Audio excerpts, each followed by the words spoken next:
Hello, my name is Faisal Khan. What you're looking at is a spreadsheet. It is a Google sheet that is actually for the public domain. I've put it up. Anyone can use it. The link of this sheet is in the comments section. You can copy it and then play around as much as you want. So if you're getting money transmitter license coverage in the United States or anywhere else for that matter, you can use this sheet to find out what the costs are. These two obviously refer to costs for our company. They're not part of the calculation. You can if you want to include them. But basically, if you go to a solution provider for license coverage, they're going to ask you a one-time fee. That one-time fee, as you can look from the amount column, is over here is depicted as 18,000. Like I said, you can play around as much as you want. For this example, we'll use 18,000. It is US dollar currency as the unit of measure, and in the comments you will see it says non-recurring charge once. So the amortization period over here is 12, meaning this amount is spread out over 12 months, and that would mean $1,500 per month. If you want it for 1 month only and you want to do it once, then there it is. It's 18,000. But in our example, we've done it for 12 months, and that's $1,500 per month. That's the amortization cost. Every provider is going to ask you for a per approved transaction fee or even non-approved transaction fee. So they can call it access fee, they can call it network fee, they can call it network charge. But basically, for every transaction that goes through, they will have a charge. In this case, the example shown is $1.50. Then there's a volume fee, which is on the total amount of the volume. So the network charge is in dollars and currencies. It's charged every time a transaction is processed, regardless of the amount. And in the other case, this 0.45, you see, this is a percentage charge every time on the total US dollar amount being processed, right? So that's what it means. The licensing sponsorship fee. This sponsorship fee would be the fee you pay every month just to have access to the license. There'll be a compliance fee. There'll be a crypto compliance fee. Let's say if you're doing crypto and, in this example, let's just throw in $250. All these are monthly recurring fees. If you're providing hosting, or if there's a charge being provided, for API utilization, whatever, let's say it's $500 a month, just as an example. That's also included. You can include it over here. If you are not, and it's pure API and they don't charge you, then this number would be zero. For example, this spreadsheet was made for business purposes. So this is the KYB cost, right? It's $125 per every client onboarded.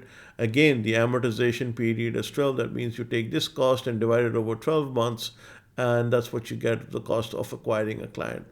So the cost of acquiring a business client over 12 months is $10.42. If you don't want to do it, non-amortized, it's $125. So then comes in the fun part, right? Which is the fun part being, okay, let's say you're doing 100 transactions per month. So by the way, the yellow parts over here in the spreadsheet, those are the inputs, right? Everything over here is the input. These amounts, the one in light brown color, they are provided by the service provider. So let's say you're doing 100 transactions a month and your average B2B transaction size is 25,000. So you would multiply 100 by 25,000, and that means 2.5 million. So based on what would be a network access charge be? Well, it will simply be $1.50, my apologies, times 100 transactions, which should be $150. What would your volume charge be? Well, it will be 0.45% times 2.5 million, and that would be 11,250.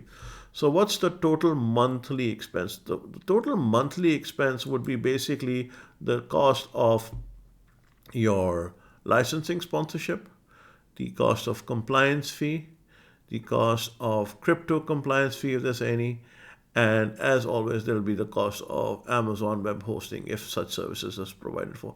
That's over here. Well, what's the total cost of the transaction? The total cost of the transaction over here is simply adding this and this. And all formulas, like I said, can be seen on the spreadsheet. So that's there. And remember, there's the amortization of the one-time fee that we talked about, that has been amortized over here as $1,500. That is also going to be included here. So your total amortized cost is $15,650. Your non-amortized cost is this.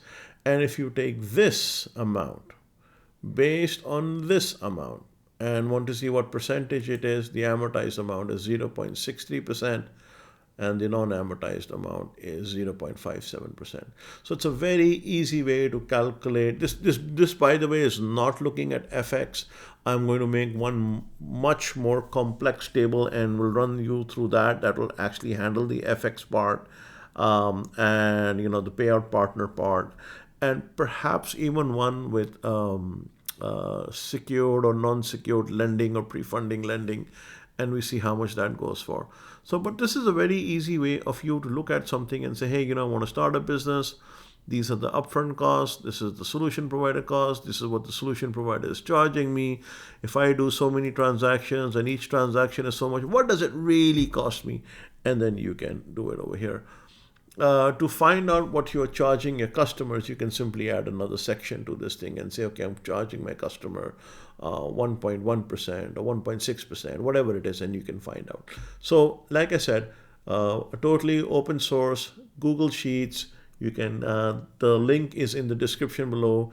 It's very, very helpful for finding out if you want to, get license sponsorship.